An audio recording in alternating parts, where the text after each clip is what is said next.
What should we open with? So you could do something along the lines of like, what's your favorite 80s action movie or action star? And then 80s.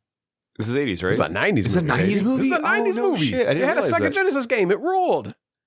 Did it really? Okay. I didn't know that because I didn't. This is what we're starting I on. didn't even know. Okay. Yeah. So you didn't grow up watching this movie, right? I did not. This was the first time you saw this? This is the first time I've seen the movie in its entirety. I have seen bits and pieces from this, specifically the part where Wesley Snipes has his goons hold up in the final area where they fight. Oh, in the cryo prison. In the cryo prison, yeah. I've seen that bit. So like you've seen it on TV, I guess. I've seen, like I said, bits and pieces of it on TV. I've also weirdly seen like parts of the part where he goes to Sandra Bullock's apartment. Oh, and has the virtual sex I didn't thing. see that part. Okay. But I have seen it. I have seen the inside of her apartment before. So I was like, oh, okay, that's what this is from. Well, yeah, this movie was always on TV when I was growing up, and I always watched it because I love it. Like, it was a great movie. My parents loved it. I loved it. And we like sci-fi action movies. Like, it's got everything. You know, it was like edgy. It had like edgy comedy for the time, which I have a lot to say about later. I'm rolling my eyes for the listener. It was like, it had science fiction. The EA app is taking over my laptop. Oh, hell yeah, dude. Are you trying to they heard you talking shit about Microsoft earlier. Right? Oh, and now it's like, oh, you don't want to see do you want to play EJ? The Sims? Well, guess what? You're going to watch this trailer anyways, bitch. Yeah, I loved this movie. I saw it so many times. However, I realized watching the 4K Blu-ray of it for this episode that I've never seen it unedited, like not on TV. Oh, is this just like when I saw Starship Troopers unedited for the first time? Yeah. I was like, yo. Well, not that much was cut out. Sure. Like you do see boobs, and like I guess when I saw it on TV, that was like blurred because they didn't cut it out. Because I remember like the simulated sex scene, and they probably just splice out that part where you see like boobs and that, and then when he gets like that naked phone call. Which is so weird. Doesn't make sense in like the context of the society that someone would just like be naked, nakedly call you. Yeah, it feels like that would be against like a morality clause or something in this society. Yeah. Anyway, yeah, but hearing everyone openly swearing. Oh, and most notably when Sylvester Stallone is like collecting the little tickets for swearing to wipe his ass with. I didn't know what all he says. I just remember it blanking out on the TV, you know, because I never knew what all he says. It's not that bad, but it was like, I didn't actually know what he ever said there because I only ever saw it on like TBS all the time. Well, from two guys that definitely know how to use the 3 seashells, this is Debaser, a film podcast. Woo, got in one.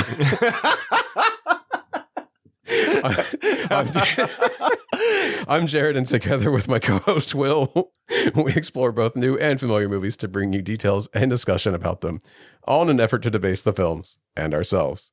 Today's episode, an early 90s sci-fi action blockbuster that brought Sylvester Stallone back into stardom and established several memes that still persist today. After the break, Will and I discuss the 1993 classic, Demolition Man. We're inside a computer program. Watch my mouth. All right, kid, here's the deal. Keep your head still. Don't you know who I am? 15 minutes ago. Would that it was the same. Me neither. The water goes over a dam and under a bridge. It's like people only do things. I'm not even going to dignify that with a response. Yeah, you're dignifying her. It's really sad. Would that it was the same. Keep your head still. Look at all the hunky boys. Anyway. This is Debaser. All right, Will, we're back. We are back. We're back in the saddle again, baby. Yep, I'm back from the Great White North. It's been a couple of weeks. I'm exhausted. You're exhausted. I am genuinely tired. I slept for 10 hours last night. Yeah, I know.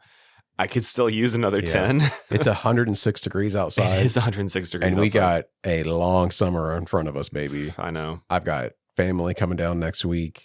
I'm going to North Carolina next week. Ooh, I'm getting dragged to Disney World, and I think I might die. or at least I will be begging for death. Yeah. But we're here to talk about one of my favorite movies when I was growing up. It's Demolition Man. Demolition Man. The movie came out October 8th, 1993. Oh, okay. But you know I did not see that until I was like way older. 7 or 8, maybe. Yeah. It is available to watch on Vudu, and it's on VOD everywhere. And honestly, if you turn to TNT or TBS right now, it's probably on there.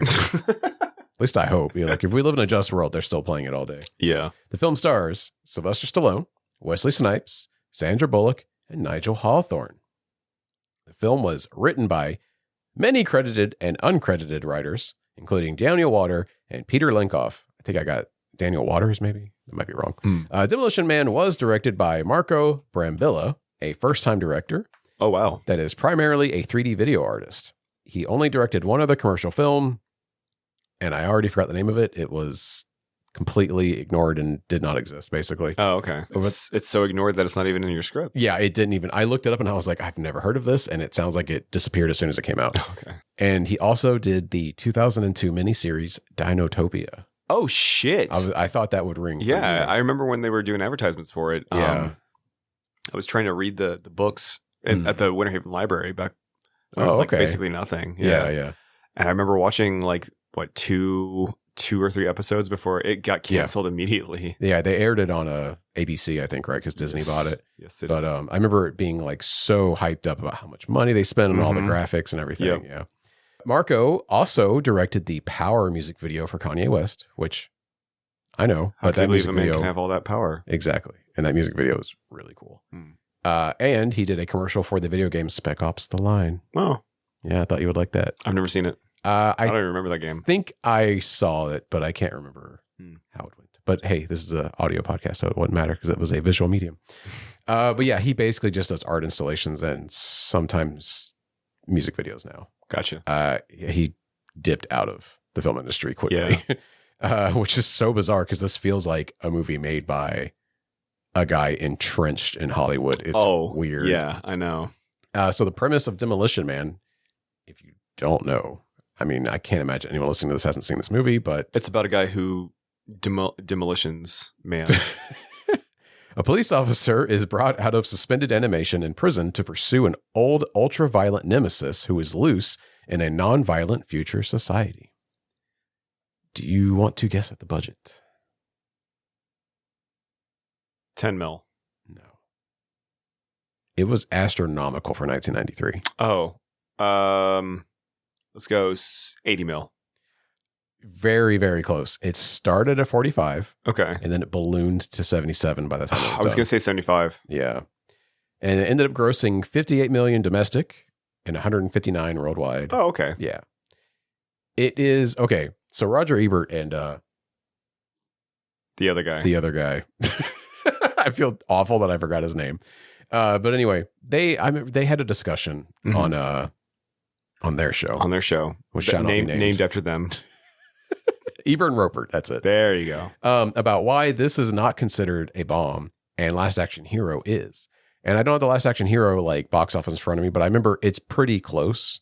But it's because that movie, Last Action Hero, that's the super meta like Arnold Schwarzenegger movie. If you don't know. Yeah. He doesn't he take down like an F-16 jet by jumping on it or something like that? I think that's True Lies. Oh, whoops. I don't know. Yeah. Last Action Hero is the one where the kid goes into the movie. Like Arnold Schwarzenegger is an actor in movies. Yes. The kid goes into a movie and like tells them they're in a movie and they're all like, what the fuck are you talking about? And then they come into the real world. It's really bizarre. It's a cool movie though. Okay. But it bombed. And it's because it was projected to make so much more and didn't. People didn't really get it and didn't want to see it. And like Arnold Schwarzenegger was kind of on his way out. And so he started doing comedies after that. But this kind of brought Sylvester Stallone back from the brink of becoming kind of a washed out irrelevant guy. Yeah, because he was really big in the 70s and 80s, and he started making some really bad movies in the like the late 80s, early 90s. Yeah, like Stop My Mom Shoot. Yeah, exactly. Everyone thinks of that about one. To say that one. And Arnold Schwarzenegger did Kindergarten Cop too, but like, you know, I liked Kindergarten Cop. Arnold Schwarzenegger was able to like dodge. Dude, Jingle All the Way is fucking great. I mean, I need you to hit me with the sound thing. The bit. You are fined 1 credit for a violation of the verbal morality standard. Thank you, Jared. But yeah, it's still like it made its budget back internationally, and I think it was just generally well regarded by most people that saw it, but like well enough. It's very funny. Critics did hate it at the time. Oh, I'm sure. And like, it's not that favorably reviewed now by critics. Sure, I should say, but people kind of have warmed up to it because it's kind of like a crowd pleasing movie, and like I think a lot of it's nostalgia too. But it does. I think it holds up better considering how much slop there is now, It's a lot of slop. But it has a 67% Rotten Tomatoes. Yeah, that seems about right. Yeah, exactly. You can't really complain about that. No. Film critic Eddie Harrison gave the film 4 out of 5 stars in his 2026 review of Demolition Man, writing, "Maybe Demolition Man doesn't offer the pure action hit of The Terminator, but it's one of the few big-budget numbskull action flicks that actually offers some kind of wry, intelligent critique of societal change." Meanwhile, Time magazine critic Richard Schnickel panned the film, writing, "Ultimately, the script's often sharp social satire is drowned out by the noise and confusion. It is also undercut by casting virtually all of the psychopathically murderous criminals as minority group members." I did not catch that. Yeah. Well, all except Jesse Ventura. I don't know if white Minnesotan is considered a minority. Over on Letterboxd, user Justin LaLiberty gave the film 4 stars, writing, quote, "This fascist crap makes me want to puke. A crying shame that Sylvester Stallone isn't more like John Spartan." Are you talking about like Master Chief? No. Wait, who's John Spartan? That's Stallone's name in the movie, buddy. Oh, that's right. And he says, "This fascist crap makes me want to puke" when he sees how the cops are now. Forgot. Yeah. Wow. Ladies It's and gentlemen, my co-host did not see today's movie. Hey guys, it's been 2 weeks, and I did say, I'll watch it again right before we do this. I didn't. I got in late last night. I got high. I watched House of the Dragon. And then I fell asleep. House of the Dragon, is that the new the Game Housewives of Thrones show? Yeah. Oh, okay. Yeah, it's a Housewives show. It's the Real Housewives of Westeros. Yeah. And all of them are really trashy, and one of them has a dragon, and she threatens all the other ones. It's crazy. Is dragon like the next step beyond cougar? Yeah, it's like a 80-year-old woman who has like a gold hoard in the basement. Yeah. And the crazy thing is like her breath is so toxic that if you hold up a lighter right in front of her, it spouts flames. Just from years of alcoholism. Exactly.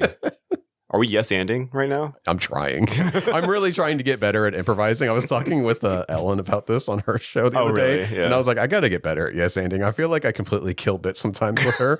And so I'm trying to do it here. That was good. I think that was great partner or work there, man. We really make a great team. Nothing better than like breaking it down and talking about it afterwards too, and being like, so what worked there for you? Everything, dude. Yeah. Let's talk about his name, John Spartan, really quick. The most on the nose fucking name, but like it kind of fits because this. You got to hit the thing again. Damn it! Oh no, they're gonna get my ass. You are fined 1 credit for a violation. We got one each now. Yeah, we do. Fuck. Anyways, before I talk about Wesley Snipes for the next 2 hours, yes, I know we have to talk about Sylvester Stallone and get him out of the way. Yes, this movie's kind of like a lunkhead's version of like a sci-fi action movie, right? Yeah. It's not as cool as The Fifth Element.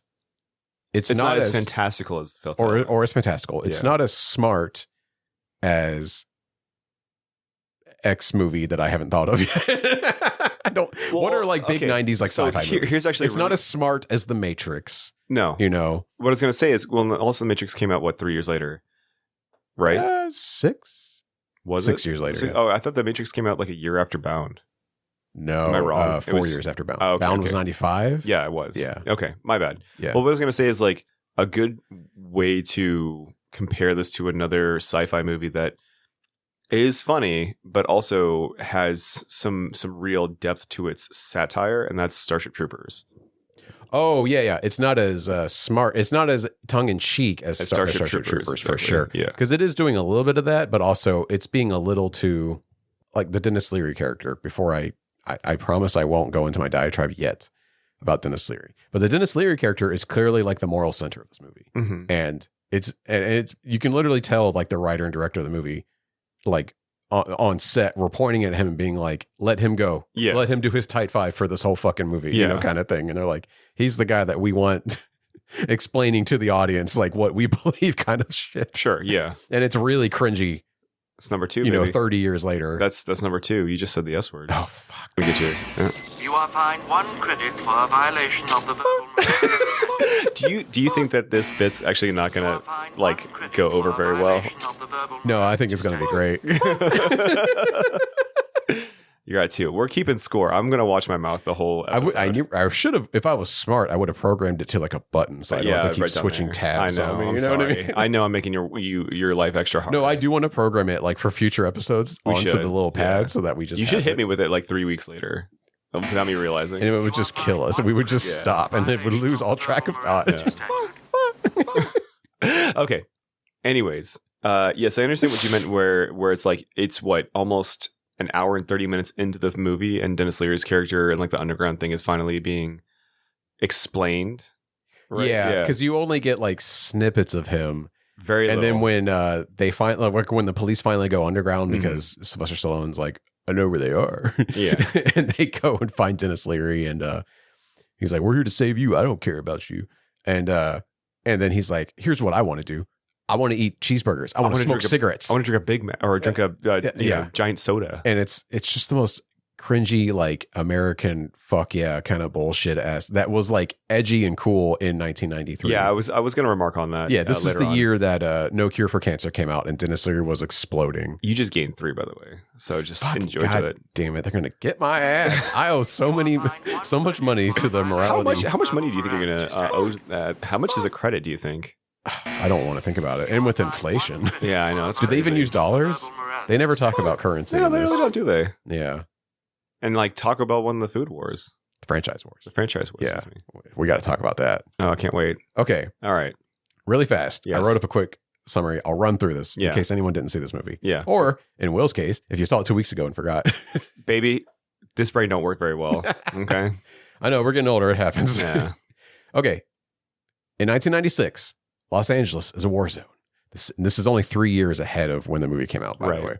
The LA riots had just happened, by the way, when this movie started filming. I figured as much because like there's so much in this that makes me feel like the director is a right-winger who lives in California. Does that make sense? Or a centrist? We would think of them as a right-winger now, but at the time they were a centrist. Yeah. Okay. Yeah. Continue. Anyway, sorry. yeah, no, you're fine. You're fine. So the city is overrun with crime, and various warlords control segments of the city. And one of the worst of these warlords is Simon Phoenix, played by Wesley Snipes. I don't know why I said it like that. Wesley Snipes. I wanted to put some stank on it because I love the guy. You did put some stank on it, dude. John Spartan, played by Sylvester Stallone, is a renegade cop just crazy enough to pursue Phoenix. Send a maniac to catch a maniac. After Phoenix kidnaps a bus full of passengers, Spartan infiltrates Phoenix's compound and dispatches his henchmen, looking to rescue the hostages. The two fight hand-to-hand, but Phoenix detonates the building just before Spartan can escape with Phoenix in custody. After getting chewed out by the police chief, the bodies of the bus passengers are discovered in the debris of the building, and Spartan is charged with their deaths. Both Spartan and Phoenix are cryogenically frozen in a futuristic prison. And you see when Stallone gets unfrozen, you see his wiener. Do you see his wiener? I saw some hog, dude. I didn't. I was looking for it. I saw cheeks. You see a lot of cheeks. I was looking for it. And in fact, when Wesley Snipes goes into the prison later, he goes, whoa, I hope my butt didn't look like that. Which I never noticed before. Yeah, dude, you can see hog. Okay, serious. This is probably a good part to mention this. Have you ever, I think they're closed now, but did you ever go to Planet Hollywood? I did, yeah. And the guy who used to live in this room we're recording in now worked at one there, for years. Shout out Jason. So Sylvester Stallone was a big investor in Planet Hollywood. Was he really? I didn't know that. Yeah, and they would have lots of props from his movies. And there was, I think at many locations, including, I believe, the Orlando one, there was one of the frozen Sylvester Stallones and like the ice cylinder. They had those at a bunch of them. Ooh, I don't know if I saw that, the one in Orlando. The ones, but the things that I remember in Orlando was the Xenomorph. They had the Xenomorph. Oh, that is Xenomorph. They had a Xenomorph. They had a Predator thing. They had, that was Fox Studios. Yeah, 20th Century Fox owned that. Yeah, and they also had multiple Terminator things. Like I remember they had the jacket from T2, and my dad would always be like, "Look at the bullet holes." Yeah, my dad loved the Terminator. Battle damage. Oh, okay. But they had like bits and pieces of a bunch of different things from the 80s and early 90s. I think there was like Titanic props there too. Yeah, there was some really cool stuff there. Yeah, I miss it. Yeah. A weird venture, but they would have like real props from movies at all the locations. And a common one was like you would have like a giant frozen Sylvester Stallone like dangled over one of the tables. Mm-hmm. Just like that's like one of the cool facts that I remember about Planet Hollywood. So decades later, in 2032, Los Angeles, now known as San Angeles, is a utopia without crime. Simon Phoenix is thawed out for a parole hearing and easily escapes his restraints and murders his way out of the prison. Lena Huxley, played by Sandra Bullock, is a cop obsessed with the 20th century and longing for old school style police work that she's only read about. Huxley, and oh, by the way, she is definitely named after Aldous Huxley, who wrote Brave New World. Oh, really? Which is like one of those, it was, okay, when I was in middle school, I read 1984 because that's all anyone will talk about. Sure. And Brave New World. And I was like, 1984 sucks. Brave New World feels way more realistic. I've never read Brave New World. And it's great. I really liked it. And it's about how everyone is just so bummed out that they do drugs all the time so they don't have to think about how bad the world is. Oh, okay. Yeah. And it felt way more realistic to me. That sounds like an inspiration for, what was it? The Ready Player One. Oh, I can, for sure. I can see that. But also 1984 did kind of end up happening anyway. Yeah. Insert comic of the guy flipping the calendar and all of a sudden it says 1984. Huxley and her police cohorts are shocked by Phoenix's violent escape and what are the first murders in 22 years. Yeah. So it's like 4 people. Yeah, at least. And then they like start watching him on the, CCTV and he kills a bunch of more people when they try to apprehend him. Yeah. And they're like, we're police officers. We're not trained for this. Yes, that was good. Says Rob Snyder in an uncredited role in this movie, by the way. Oh, he's uncredited. Yeah, uncredited. He was not a big deal at the time, but he would go on to work with Sly and Judge Dredd a few years later. Yeah. Which is a terrible movie. Wasn't good. It's bad. Yeah, I know it's bad. The 2012 one is so good, though. Oh, yeah. So good. So Huxley convinces the police chief to thaw out John Spartan from his Cairo prison in order to help capture Phoenix. Mm-hmm. Upon being thawed out, Spartan is told that his wife and daughter have died, and he is disturbed to learn how sterile society has become, including the banning of smoking, swearing, sex, and eating meat. Phoenix breaks into a museum and acquires the only remaining guns in the city, as Spartan attempts to intercept him and a gunfight ensues. After he escapes, Phoenix runs into the architect of the new society and leader of San Angeles, Raymond Cocteau, and his assistant, the guy from Beetlejuice. I don't even remember that guy's name. It is revealed that he has arranged for Phoenix's escape from prison so that Phoenix will assassinate Friendly, the leader of the Scraps, which is a group of people that live in the sewers underground because they refuse to join the new society. Yes. This is Denis Leary's character. This is the radical centrists. Yeah. Phoenix finds that he has been brainwashed and is unable to kill Cocteau before being chased off by the police. Spartan is invited to dinner with Cocteau as thanks for, quote, saving his life by Phoenix, and he is asked to go eat at Taco Bell, which he learns is the only remaining restaurant after the so-called franchise wars. Yes. They do a really good bit with this where it's like a high-end fancy restaurant, and I like when they bring out the food and there's like a cutaway to the plate, and it looks like some high art, like fine dining, like bullshit where it's like 3 nacho chips with like fancy sauce drizzled over it, You got another one, by the way. Oh, God damn it. They're going to come get my ass. You will find 1 credit for a violation of the verbal morality. But I like when they bring out the plate and Sly leans over and goes, well, I'm hungry. Yeah. So while trading barbs with Cocteau's socialite acquaintances due to his old school nature, Spartan notices a group of Scraps emerging from the sewers to steal food from the Taco Bell. Spartan initially dispatches the group, but realizes that they are only stealing food and dismisses the kudos he receives for defeating them. He only kills like 1 or 2 of them. I don't think he kills them, but he beats the shit out of them. Well, that's another one. Yeah. But I'm pretty sure he kills like 2 of them and then realizes that they're chill and like are not actual. Well, he looks down and sees that they're just stealing food. Yeah. And then he goes, what? Yeah. Why are they just stealing food? Your Stallone is pretty good, by the way. It's not hard to do. Just sound like a moron who got punched in the mouth too many times. Okay. You talk like this. No, I can't do That's it. Elvis. I can't do it. Yeah, it is Elvis. I'm sorry. I'm Austin Butler. That's my bad. He's what? I wish I was Austin Butler. Honestly, that guy's so good looking. Wait, pin in that. Who were we glazing in the chat the other day? And Butler was like, we haven't talked to each other in a hot minute. Oh yeah, and I posted like the eggplant. Oh yeah, I was like, was it? I'd like to squirt all over him if you catch my drift. Right? I have to look this up now.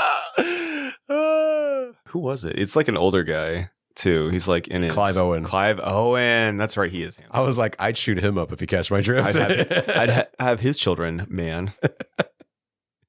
Anyway, Huxley takes Spartan to her apartment and offers to engage in sex. She calls it something else or like tiptoes around it. But anyway. Hold on. I need to ask you. Yeah.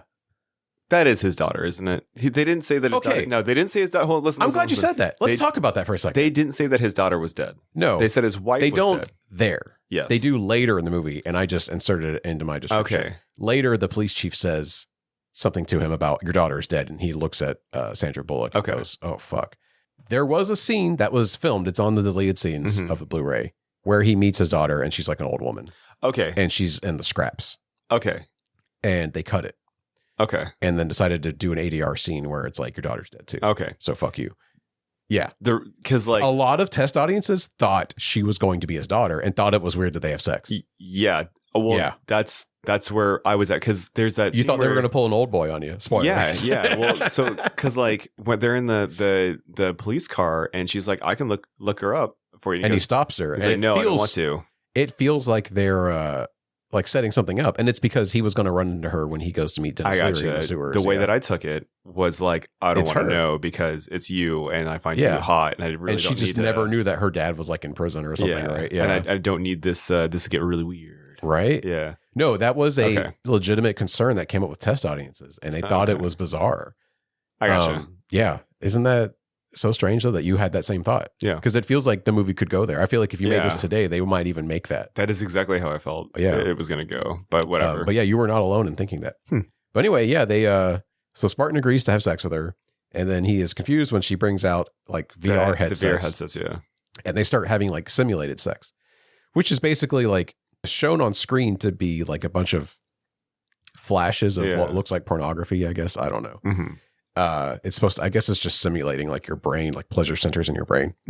Anyway, Stallone just is kind of disgusted and rips it off. And he's like, well, why don't we just do the real thing? You know, and she's barbarian. Yeah. And she's disgusted and she's like, no, that's outlawed. And he's like, well, how do you have kids? And she's like, well, you go to the lab and then they like mix your fluids together. And it's like, oh, why want to mix my fluids with you? Well, she kicks him out. Yeah. And he goes back to his apartment, knits a sweater in frustration, and then deduces that Cocteau has arranged for Phoenix to get out and blah, blah, blah, blah, blah. He he puts the plot of the movie together while he is stewing about this and presumably jacks off later too, maybe. Tight. They don't show it. That's another deleted scene. No, it's implied. They just asked Sylvester Stallone to like, hey man, can you just like, well, I mean, I guess I'll beat my meat on camera. Thanks. My first movie was porno. Thank you, Stallone. I appreciate that. You know, he made a porno. I did not know that. He made a porno and it never came out. At first, it wasn't released at first. And then he made Rocky, and it was such a big deal that the studio that owned the porno released it and said featuring the star of Rocky. Yeah. Wow. And he was so mad. I bet I would be too. I had a buddy that watched it, had the poster in his dorm room in college. The poster of the porno? Of the porno, yeah. That had the tagline about the Rocky thing. Oh my That's God. how I know serious? about this. That's amazing. Because I remember being like, what? That's so And he's funny. like, yeah, he made a porno in the 70s before he got big. Yeah. That's tight. I mean, I guess he was big then too. One credit for a violation. Yeah, I was wondering when those would pop up. So Spartan has put together the plot of the movie, and he knows that Cocteau has arranged for Phoenix to escape to kill Friendly, the leader of the Scraps, because he's like annoyed with him and wants to gain control over the last holdouts of the city. Meanwhile, Phoenix has convinced Cocteau to free some of his other criminal associates from the cryo prison to aid in attacking the Scraps. And then after John Spartan foils his attempt on the Scraps' leader, he goes into the sewers and meets with them and sees that they're actually really cool because they have an old car and they eat rats. And he thinks this is really neat. And it's very 90s. And they just want to drink a big cutting soda edge and eat a Big Mac. God, it's so fucking annoying. Anyway, gotcha again. Oh, fuck, they got me. Fuck. That's getting its own button too. Yeah. Wesley Snipes. Fuck. That's fuck. Oh my God. I'm glad I thought this bit up because I knew it was entertaining us, if not the listener. Yeah. So the plan to kill Friendly goes bad. Phoenix doesn't really care. So he has one of his associates kill Cocteau for him. That's right. Now unrestrained, Phoenix attempts to free all the prisoners from the Cairo prison. Cryo. What am I saying? Cryo. I even typed it like that every time I noticed too. Did you? As John Spartan and the Scraps storm the prison to stop Phoenix's plan, Spartan fights. They kind of just show him fighting a few dudes, and it's very quickly done with. Yeah. There was so much cut here. Oh, really? There's even an extended scene where he fights Jesse Ventura because, like, he's in the movie. Yeah. He gets top billing, and then you never see what happens of him. Yeah. It's such a weird thing. But That they is really totally weird. cut the fight scene with Jesse Ventura. To be fair, this movie is 2 hours long. It's way too long. It is way too long. Yeah, I think the TV edits I probably cuts it down like 10 minutes. I remember when I started, I was like, "Oh my god, it's 2 hours long." Yeah, it doesn't need to be that long. I'm in for a night. Yeah, it doesn't need to be that long. And also, in one of the rewrites, they added the whole opening that's in the 90s. Oh, that wasn't part of it originally. Okay. Yeah, you were just supposed to put together like their backstory and all that stuff. But they mirror so much of that opening scene in the last scene too. So yeah, they do. This movie got rewrote to hell 1,000 times. It's amazing it came out as well as it did. Anyway, it's very entertaining. Spartan is fighting Phoenix inside the cryo prison. It mimics their fight from the beginning, like I just said, and manages to freeze and decapitate Phoenix. And as Spartan and Huxley escape the destroyed prison, the chief of police expresses dismay over how their society will proceed without Cocteau, prompting Spartan to encourage them to meet the scraps in the middle, and Friendly is somehow installed as the mayor. The end. Nice. Yeah, they didn't vote. No, the assistant just says, "Oh, well, allow me to, assist you in your tenure as mayor." And I was just like, "What the? Why is he fucking mayor now? Just because he was the leader of the underground guys? God damn it, those bastards are going to come get me." One credit for a violation of the verbal morality statute. Okay. All right. Will. Yes. What's up? Oh, I don't know. We're going to talk about the movie? Yeah. Am I gonna wait, this is the next section, right? It can be. Okay. What's the next? You got something else to say? No, I don't have the script is over, so you can just leave that up. No, I got. Oh, you got more? I got a lot to tell you. Oh, okay. Tell me. So, did you know? No, I definitely. This is the Did You Know section. Did you know? As a kid, I thought Simon Phoenix, Wesley Snipes' character, was based on Dennis Rodman, like visually. I learned. Yeah. That Dennis Rodman based himself off of this character? Yes. That is, in fact, what happened. Dennis Rodman thought Wesley Snipes looked so cool in this that he did his hair like that. That's because wild. of this movie. Isn't that so cool? That is very cool. Wesley Snipes is such a trendsetter. Oh, for sure. God, I love him. I mean, like, yeah, he is. He trendsetted Dennis Rodman. He trendsetted tax evasion. He trendsetted... one of the crimes on the computer in this movie was tax evasion. Is tax evasion. No, dude, prediction. I wonder if he was on set and being like, "Oh, that's a really good idea." I mean, he says it was his accountants. But no, I remember I was having this conversation. I was going to say like he trendsetted Blade too. There can never be or never will be another Blade. And there's always going to be one Blade. Only ever will be one Blade. Okay. Some people get confused about Taco Bell in this movie. Because talk to me. Taco Bell. Two versions of this. Okay.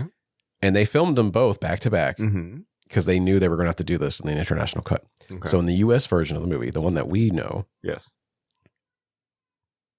We know that Taco Bell is the survivor of the franchise wars and they go to Taco Bell. Yes. In the international version of the film, because Taco Bell isn't that big overseas. Right.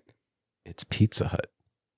Oh, hell yeah. Yeah. And they reshot all the scenes with a Pizza Hut instead. Oh, that's so cool. Isn't that crazy? That's what's even crazier than that?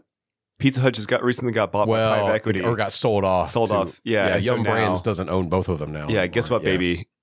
Pizza Hut's not going to be around I know for it's much going longer. To the toilet. By the way, let me give you and all the listeners a pro tip. Yeah. If you are still seeking like Pizza Hut pizza when it was good, like what it tasted like in the 90s, the closest simulacra I've been able to make is Domino's pan pizza. Really? You have to specifically get a pan pizza because it's one of the options where it's like, hand tossed, thin, crunchy New York style. Yeah. It's pan. Okay. And then just get like the regular tomato sauce with like cheese and pepperoni or whatever toppings. Haley's going to hate hearing this. Well, it is the closest approximation to like, because I guess pizza was just like a pan pizza, but with like, it used to be a specific type of like Italian seasoning. It is the closest I've ever gotten to. That's crazy. And it's so good. And it is like $2 extra for pan pizza, but I think it's worth it. It comes in like a gold box too. Oh. Or sorry, it's black and gold, I should say. Whatever. It's good. Oh, has it? Yeah. You just take away my Windows app. Oh, delete the app off my phone. give me your phone. Give me your phone. But I got points. I got to spend my points first. Hang on. No, Don't take it away yet. Let me use my points, man. I've earned points. Okay. Wesley Snipes improvised several of his scenes. I'm not shocked. I know. The man's amazing. He's a classically trained actor. He's acting circles around Stallone in every scene, too. Oh, well, yeah. He's chewing the scenery. Like, he knows what this movie is. Yeah. Including the scene in which he is mocking the cryo prison warden by repeating everything he says back to him in Spanish. In fact, nobody on set knew he spoke Spanish. He just started doing it, and it really did annoy the actors so much that they left it in. I love that. That's great. Lori Petty, okay, Tank Girl herself, yes, was originally cast as Huxley. Oh, and why not? She left 2 days into shooting because she cited creative differences. But it came out a few years later that it was because she couldn't stand Sylvester Stallone. They couldn't stand each other, basically. Really? Yeah. Oh. He sounds like a hard guy to get along with. Really? And she's not the first person to state something like that. Yeah. He seems like a real asshole, especially on set. Really? Yeah. He seems like a tyrant. He takes over like all the movies he's in. Do you think that that's the reason why Michael B. Jordan didn't have him in the third Creed movie? Ooh, I don't know the lore behind those movies, but I would not be surprised. Yeah, because if I'm not mistaken, like he's barely in that third one. It's mostly him just doing his own thing. Without knowing anything, I would hazard to guess yes. That's wild. And he's like, buddy, I'm making my own movie. Leave me alone kind of thing, you know? Maybe. Well, he was the director, so he could just kind of do whatever he wanted. Well, he probably got more free reign, and he's like, back the fuck up off. Please let me do this. Like, I know this is your franchise, but like, give me this, you know? It's not called Rocky anymore, you know? It's called Creed. It's called Creed, yeah. The building explosion in the prologue that's set in 1996 is an actual building being demolished. Yeah, they filmed right before it blew up. It was like that, right? Was it like scheduled for demolition? They filmed as it was blowed up. Yeah. Blowed up. Blowed up. Blowed up. Blowed up. It was a hardware manufacturer in Kentucky, and MTV even held a contest in which the winner got to push the button to detonate it. Oh, that's cool. Yeah. I like that. Okay, there is a guy that you and I know very well. Okay. That has a very small part. I don't think he even has any lines, but he's in the credits. I caught his name and I was like, oh, yeah. He plays one of the Scraps with Denis Leary. Okay. Who is that? He's the front man for a band. He famously kind of disowned his best friend on stage because of a Trump joke. Oh, is Jack Black in this movie? Yeah, he's one of the Scraps. Oh, no way. It was one of his first roles, yeah. That's crazy, dude. Yep. And then he would go on to do the one with, what's his name? We covered it. The guy who doesn't act that much anymore. But he's always on Twitter being a left-wing. John Cusack. High Fidelity. High Fidelity. Thank you. Is he on Twitter or is he on Blue Sky? He was on Blue Sky, but I don't see him post anymore. He was on Twitter, but like back when we were all on Twitter. I wasn't on Twitter. Well, the collective we. Oh, okay. The royal we, man. Yeah, I gotcha. Denis Leary was cast as friendly, and all of his dialogue was rewritten as the producer and director of the film wanted him to use his own stand-up lines in the film. Denis Leary famously stole his entire shtick from Bill Hicks, another comedian and former friend of Denis Leary. More on that later. Oh, okay. I got a real bone to pick about this. Hey, dude, this is your show. I'm just here. I'm just here to bounce stuff off of it and give you like a small, like, you know, stint where I change your mind on some movies. Do you... Do I what? We don't really talk about stand-up comedy. No. It's not really an interest of yours, no, right? Okay. No, so what, is this like a good time to like just discuss that, or do you want to save this for later? How many more bullet points you got? 3 more. Hit your bullet points, and then we'll circle back. Okay. The original leads of this movie were going to be Steven Seagal versus Jean-Claude Van Damme. Oh, no. I know. Much worse movie. I do like Jean-Claude Van Damme, but like I don't think he's a good actor, and I've seen like plenty of action movies with him in it, and they're whatever, like Bloodsport, Street Fighter. I'm trying to think of like other ones that he's in. He was in the Expendables, and like who cares? Like he's a good martial artist. Like I like watching him do stuff, but dude, you can't have the other one. And both of them have at least one really good movie. It's Under Siege and Bloodsport. Under Siege. Oh, okay. Yeah. I haven't seen it.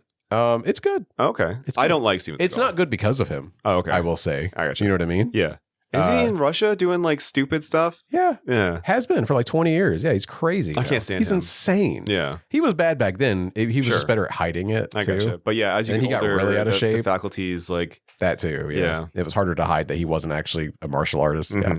Anyway, negotiations broke down and eventually Stallone agreed to star as the protagonist. And Sly wanted Jackie Chan to play Simon Phoenix. They were friends and he really liked Jackie Chan. I like Jackie Chan, but I don't think that Jackie Chan could have held like a good villain spot. Well, and that's the thing. So Jackie turned it down because he didn't want to play a villain. I don't blame him. And because he's like, this happens all the time to like Hong Kong actors. They do really well. And then when they go overseas in Hollywood, they get cast as the bad guy. And he's like, I don't want to do that. And good for him. Good for him for standing on business. He was, and because of that, he was able to get a different career in Hollywood as what he wanted to be, which is the hero of his movies. Yeah. And he had a great career. Yeah. Even though his best films were in Hong Kong, to be honest, though. Oh, word. Yeah, so he was uncomfortable with playing the villain, and then eventually the producers courted Wesley Snipes. He turned her down at first, but then they kept coming to him, and he was like, okay, and he agreed to do it. The film was rewritten multiple times, as I said at the beginning. Yeah. So many writers were brought on. There was multiple like arbitration suits about it too. Even the last writer that like rewrote a lot of it didn't even get on-screen credit for it. Wow.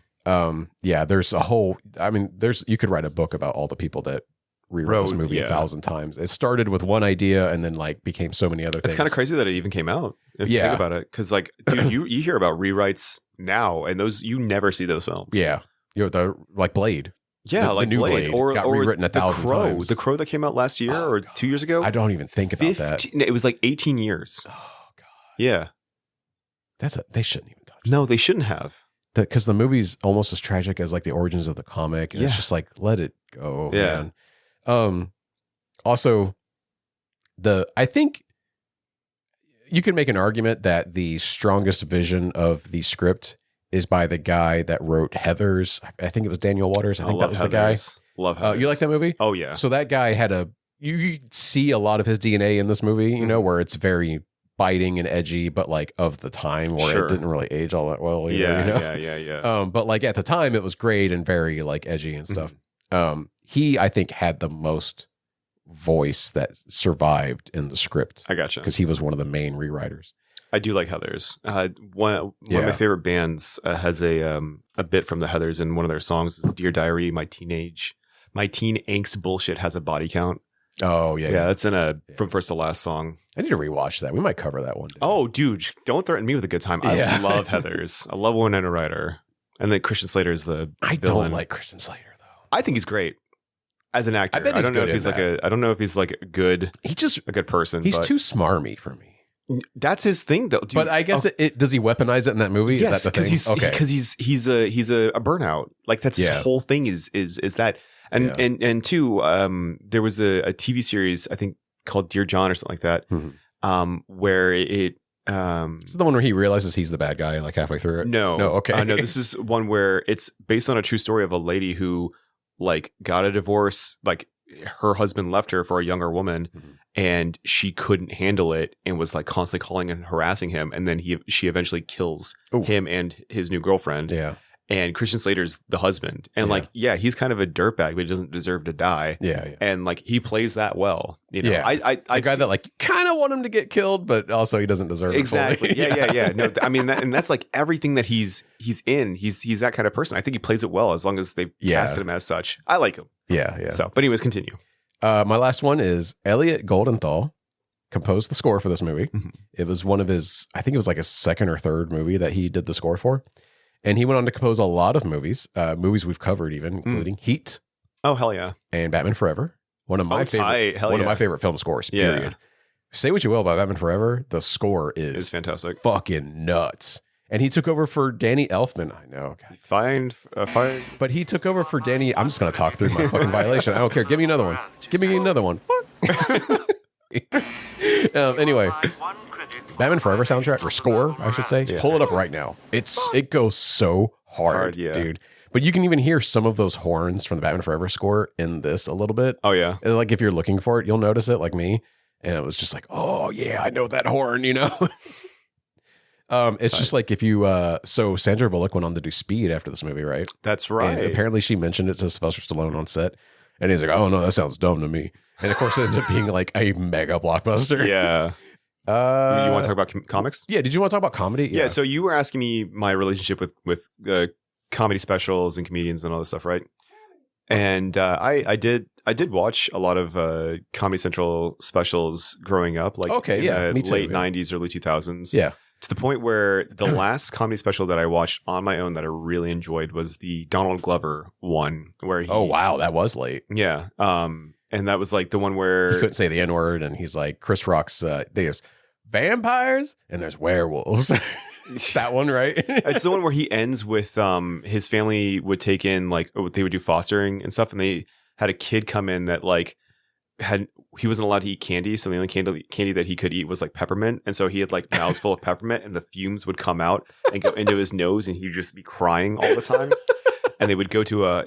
Do you know this story? It escapes me, but I know I've heard it because I've seen the special. Let me so long ago. Let me do this one because it was before he was even Childish Gambino, right? Yes, this was even before the Community? Spider-Man campaign. He did two comedy specials. He did one while he was in the Community, but before the Spider-Man campaign. Okay, and one afterwards. And he tells this specific joke in both of them. Oh, okay. But anyways, so like him, his younger brother, and this foster kid are going to Home Depot with their dad. And he was like, yeah, Home Depot is where your childhood goes to die. Like, we wanted to go to Toys R Us. And, my dad was like, no, we're going to go to Home Depot.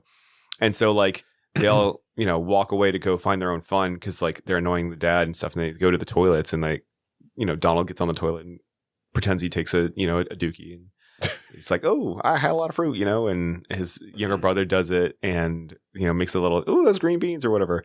And then the foster kid goes on the toilet, pulls his pants down, and he's just going, and they realize like he poops in the toilet, and they're like, we got to get out of here right now. So they didn't have like the plastic things under the seats then, I guess. No. Okay, yeah. So they that was like a later thing. Yeah, they ran back to the dad, and they're like, quiet. And he's like, what'd you guys do? And then out of nowhere, you hear, and he says like it was an old Asian lady, but like whatever. He goes, poop! Like someone screaming at the top of the lungs, poop. And everybody's like, oh my God, someone pooped in the toilet, and the dad like looks at them and is like, okay, kids, we're going to go to Toys R Us. And then, that's what they did. And like, I remember hearing that and I was like 14 and I thought it was the funniest thing I'd ever heard in my entire life. I would like laugh till I cried for this one. Right. But then I can remember it was like shortly after that, the guy that did the puppets was like everywhere and I couldn't stand his Jeff Dunham. Jeff Dunham was everywhere, and I couldn't stand his stand up, and so like, it was so racist. Yeah, I wouldn't watch that. And then like, it was not just him, but like Dane Cook was really big. That one got me. Yeah, that was my shit for a while. There it is. Hey, we already got it. And then there was this guy like something Peterson, and he was like Lacey. No, not Lacey. It was like Evan Peterson or something. No, not that. It doesn't matter. It was a guy who was like half. I feel evil just laughing at my joke. I'm sorry. Yeah, it's okay. It was like a guy who was like half Arabic, and so he would make a lot of like anti-Muslim jokes. Oh, okay. And like very sexist jokes. And I remember like one of our friends showed him to me and thought he was the funniest damn thing. It was like, this isn't like ha ha ha ha. Yeah. This isn't for me. I don't like this. Yeah. And I just stopped watching comedy specials after that. Mm-hmm. It was like in the early 2010s. That was when, was it Mencia? Yeah, Mina Mencia. And like comedy was like, this is before Kill Tony and stuff, yes, right? This is before Kill Tony. But it's when that kind of stuff like really started taking off. Mm-hmm. And like the Jeff Dunhams of the world like became like the biggest comedians of all time. Yeah. And then, and now it is, comedy I feel like is so dominated by like guys who are just being offensive. Yeah. Like punching down. Yeah. And that's what all the Kill Tony and Rogan shit is. Yeah. And then go ahead and hit the button. I gotta hit it. Yeah. and so there's like a big. I know that because I watch a couple guys that critique the Comedy Sphere now on YouTube, and so like they discuss like how there are comedians who are invited to perform at Rogan's or are expecting to perform at Rogan's, and so they would try their bits on Comedy other podcasts. Mothership, I guess. Yeah, Mothership. And they would try their bits on other podcasts, and they would be like very hateful, anti-woman, anti-race, or anti or transphobic stuff. Yeah. from like women too. And when I say racist, I should say bigoted, really. Yeah. We're all encompassing. Yeah, exactly. Yeah. But like they would do it on Stavros' show, and Stavros would be like, okay, like I understand, haha, you're going to be going to Texas soon. So like, oh, I know you're specifically talking about a comedian. Okay, this was a whole thing in this household because. Oh, was it? Oh, that's right. We kind of discussed this. Jordan Jensen is her name. Yeah, this is the. And I don't know this person. You know, well, Courtney is a big fan of hers, right? And was really disappointed that she was going down that route. Mm-hmm. And yeah, she goes on Stavros' show, and he shuts her the fuck down about it. And he's like, "You got Austin brain. You need to stop doing this." Yeah, it's such a their brand of comedy is so prevalent that people will be changing how they talk and about what on the fly and start testing their bits as they prepare to go to those things. And it's just like hateful stuff. Yep. And I don't vibe with it. And, you know, I don't know. I don't really care. It makes me not want to be like, I'm a comedy guy anymore. Yeah. You know, because it's like, well, when I tell people I'm a comedy guy, I have to explain like what shows I listen to so they don't think I'm like a fucking Rogan guy now, you know? God damn it. I can get you. One credit for a violation of the verbal morale. But yeah, it's I was a huge comedy nerd growing up and like started to taper off as I got older because of like, I don't know, Trump entering the world, like the sphere of things. Yeah. Really did a number on that, I guess, you know, and it made it be like, well, how can you tell jokes right now? And there was like a lot of soul searching for comedy. Yeah. And unfortunately, a lot of people ended up on, well, we just got to be mean as hell and transphobic and racist and bigoted and stuff. Just punch down as much as you possibly can. Yeah, and unfortunately, like Kill Tony is like a big deal. I didn't know what or who Kill Tony was until until around that stuff. Yeah, and like he was already huge, and I had to very quickly do a deep dive. And then like my brother-in-law one day was like, "Oh, I know this guy. He's from Kill Tony," and I was like, "What the fuck is that?" Yeah, and I felt really out of place that I didn't know like a big comedy show. And then I found out why, and I was like, "Oh, it's evil. That's why." And then there's like a guy on SNL now that's like from Kill Tony, and he's from Orlando. And I was really disappointed about that. Yeah. That's I don't know crazy. if he's as bigoted as the rest of them, but like the fact that he was being sold as like he does really well in Kill Tony all the time, and that's where he got noticed. I was just like, oh, ew. Yeah. Oh God, what did he say on there? You know, like I'm afraid to look it up now. Right. I hate that that's just mainstream now too, because it's evil. I mean, did you see the roast of who was it? Kevin Hart? Kevin Hart? No, but I read about it. I've seen clips from it. I know better than to. Oh yeah, I've seen clips. Yeah, and I've seen enough people being like, "Oh, like Wanda Sykes." I saw an interview with her where she's like, "No, I turned that down, and I knew better." And good for her, man. Yeah, I think Bernie Mac's wife was on there. Oh, I didn't know that. And like she went up there and she's like, "I'm not afraid of you." Well, she was at one point. Yeah, no, she definitely did do that. And she was like, "I know what you want. I know you want to say the N-word. Go ahead, Shane. Get back up here and say it." Oh yeah, yeah. It was. I read that it was mostly written by white guys, and it was a lot of racial humor, and that's why there's a lot of people that are upset about it, being like, "This is fucked up, man." Yeah, it is, and I agree. And I gotta get it again. Yeah, you see, like, look at me, look how good I'm being. I know. I finger on the trigger the whole time you were talking. Yeah, and you were watching yourself so well. I'm like, let me do the bit. Well, God damn it, just slip. Let me do the bit. I don't slip, baby. Okay. Anyways, all of that to say, you have comments about Denis Leary. Yeah. Well, okay. Before I get into that, is there anything else you want to say about Demolition Man? Oh, I really enjoyed it. Well, so it was funny because the one thing that I did want to talk about this movie was the centrist politics, like how it's a product of its time. Yeah. Unfortunately, 90s.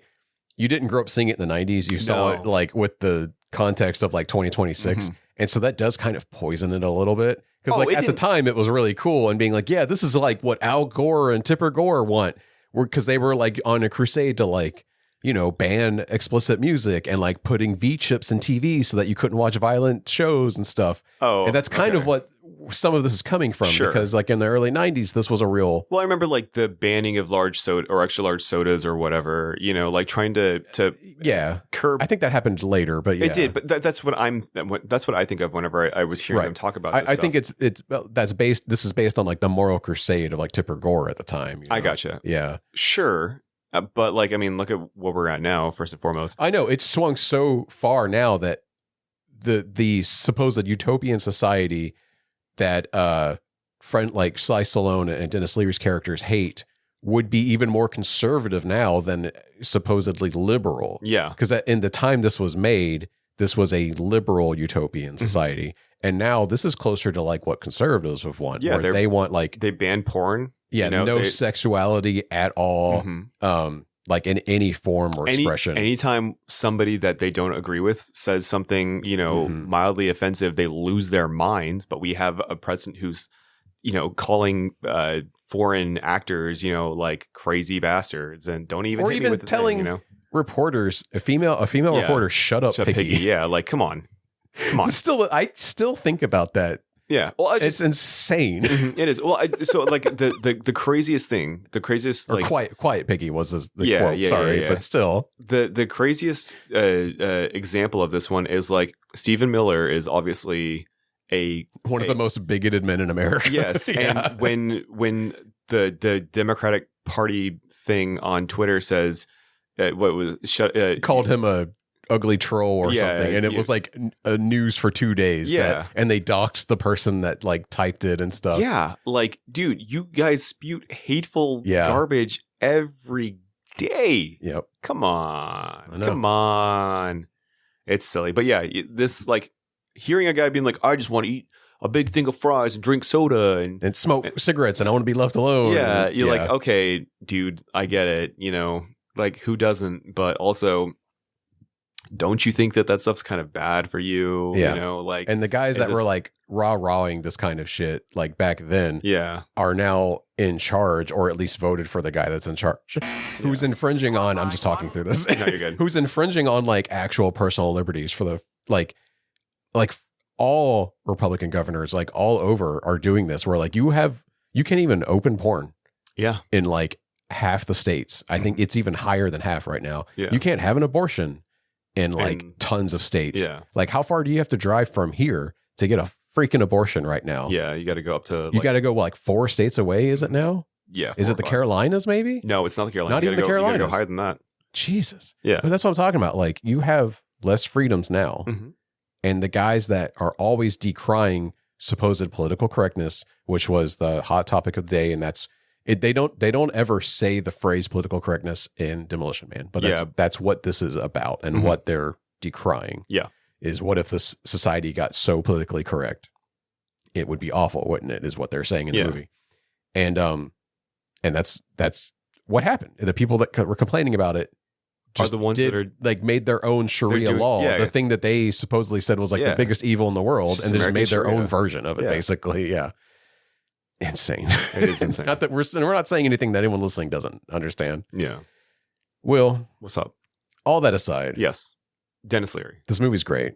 It's fun. For sure. Yeah. It's dumb, but it's fun. The thing that you were talking about like how the person who directed this, or maybe the people who wrote it, like had to have been in the industry, because this thing has like every action movie thing going on. So many tropes, and to the point where Sandra Bullock's character is like a person who's obsessed with action movies and tries to like do a bunch of one-liners. Lethal Weapon poster in her office. Yeah, you know, in the police department. It's such a funny. It's almost like how with Matt Johnson, like he puts a part of himself in the movie. He's like he's obsessed with movies and pop culture and all this stuff, and so his movies have those things in it. It felt like the Sandra Bullock character is almost a self-insert of whomever was writing this. Is like, this is an action movie. This is so meta that we're going to put an action movie fan in an action movie. Yeah. You know? And she's trying to get all kinds of like quippy one-liners off. And they're all bad. They're all a little off to the point where they sound sexual even. Yeah.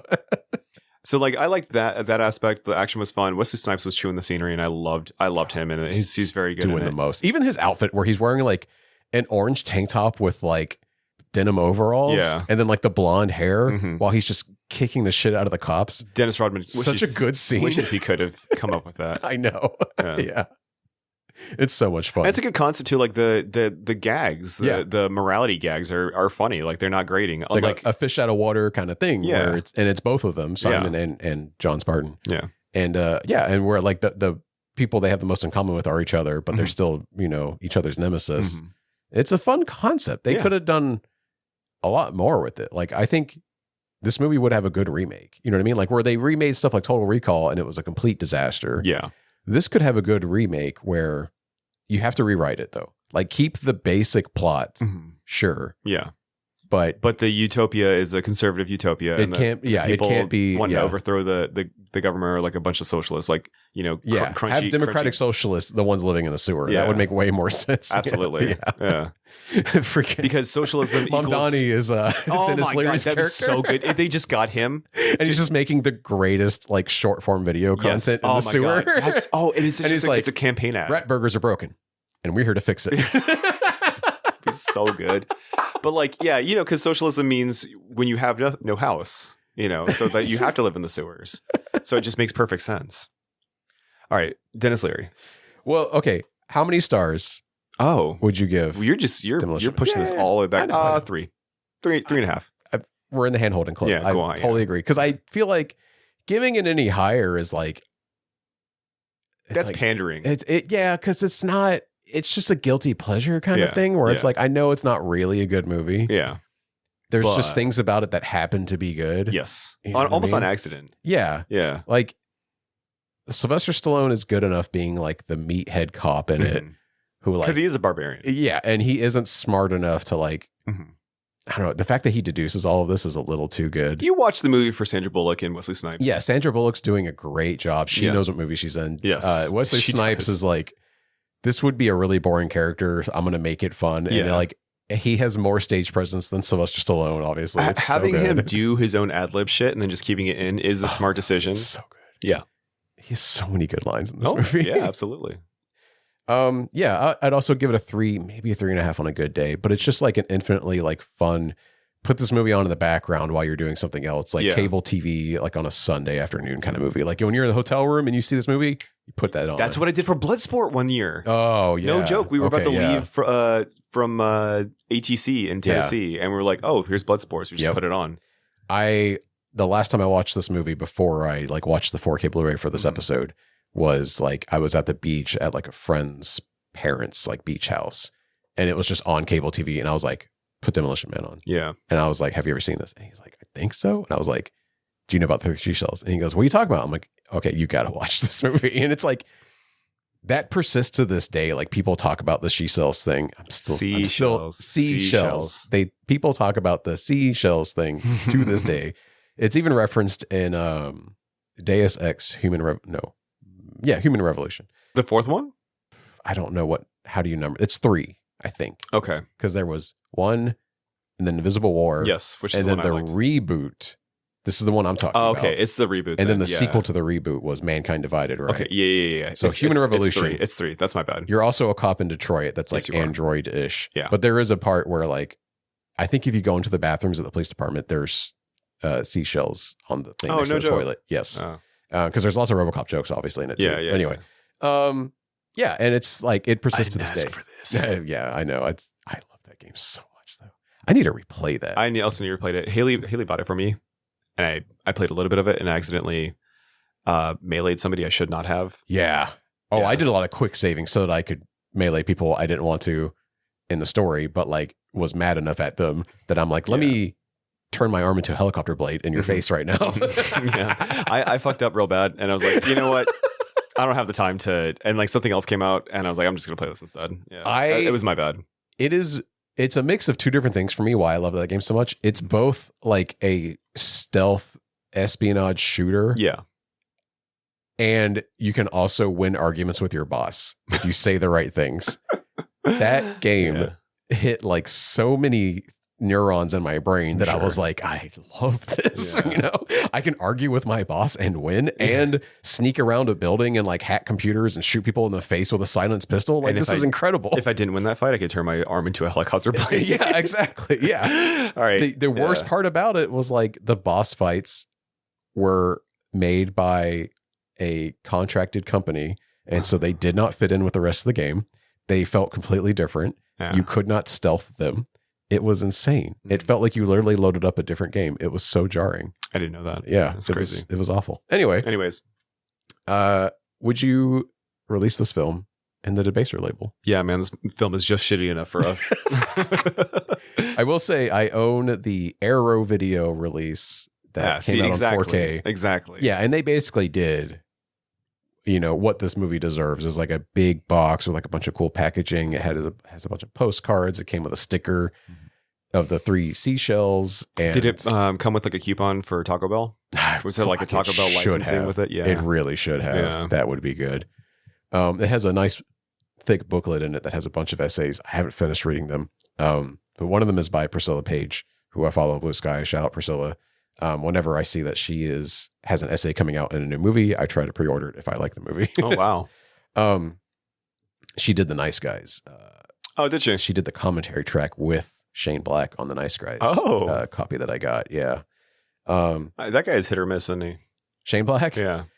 Yeah, he either makes a really, really good ass movie or a really, really bad one. movie, Yeah. like Predators. Yes. Yeah.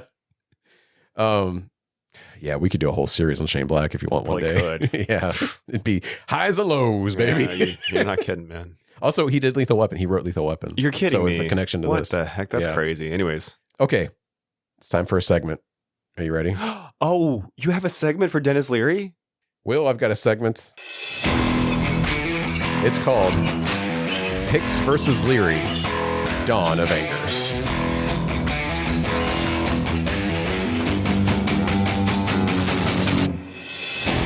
Hicks versus Leary, Dawn of Anger. Amazing. I'm going to read you a quote. Okay. And you have to guess if I'm quoting comedian Bill Hicks or comedian Denis Leary, who famously stole Bill Hicks's jokes and his entire routine. Okay, I'm gonna preface this by saying I've not watched either of them. I know, that's why you're perfect for this. Oh, fantastic. Yeah. Oh, because I'm gonna get them all right.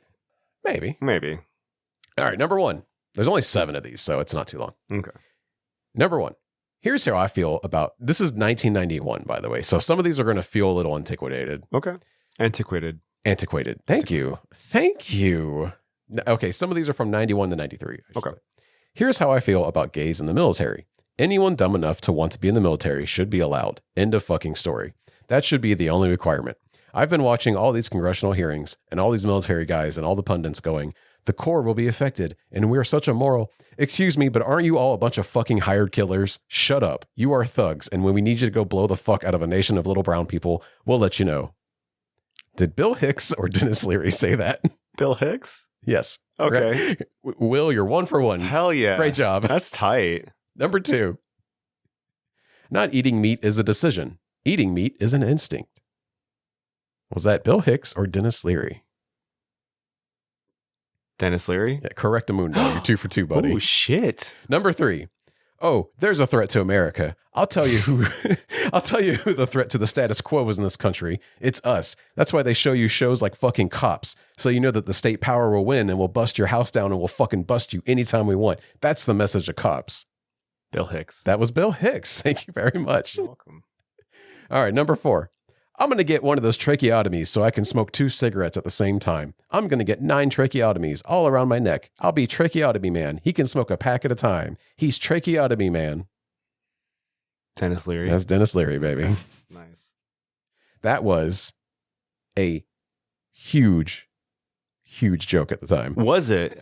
Boomers and Gen Xers alike. They were all about it. Loved Oh, okay. No Cure for Cancer, the album by Denis Leary. Tight. Number 5. I was walking through Central Park and I saw an old man smoking. Nothing makes a smoker happier than seeing an old person smoking.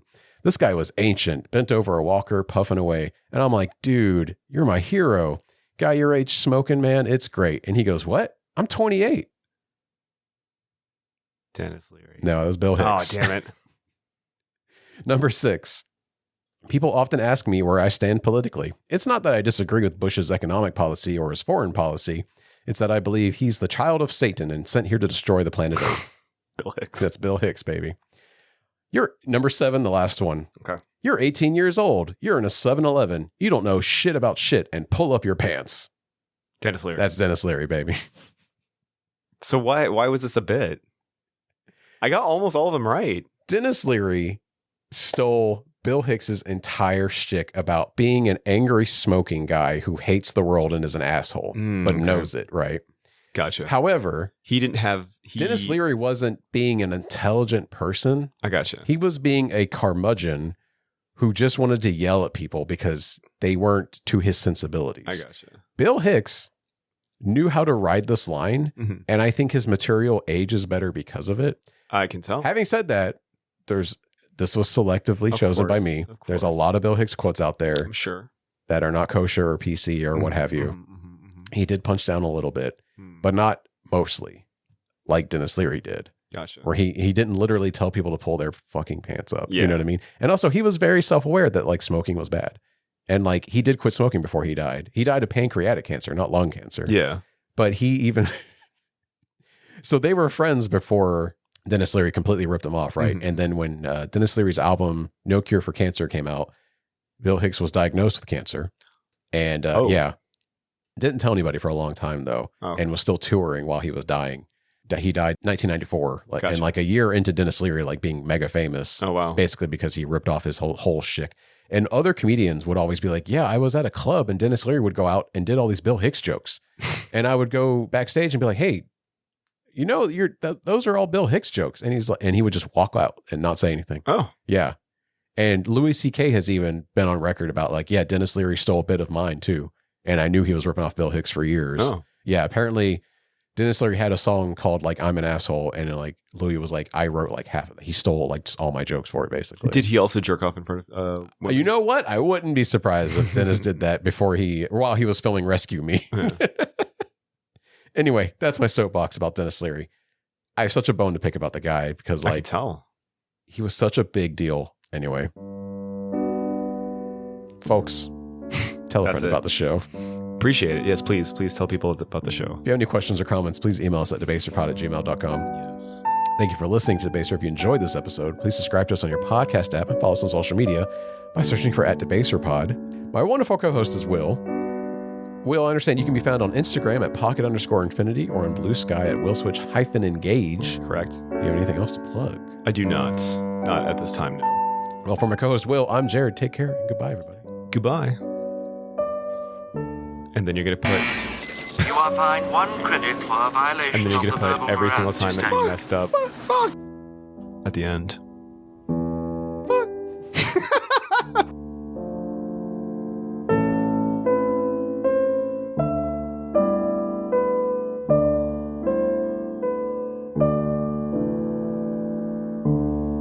Debaser is hosted and produced by Will Taylor and Jared Rusk. The show is mixed and edited by Jared Rusk. The intro is by AJ Stillebauer. You can find more of AJ's work at ajstillebauer.com. The cover art is by Dog Bites Back on Instagram. Check out debaserpod.com for links to all of our episodes and more. You can email the show at debaserpod@gmail.com. Please remember to subscribe to us on your podcast app and follow us on social media by searching for @debaserpod. Special thanks to Haley and Courtney for their love and understanding. Thank you for listening, and take care of each other.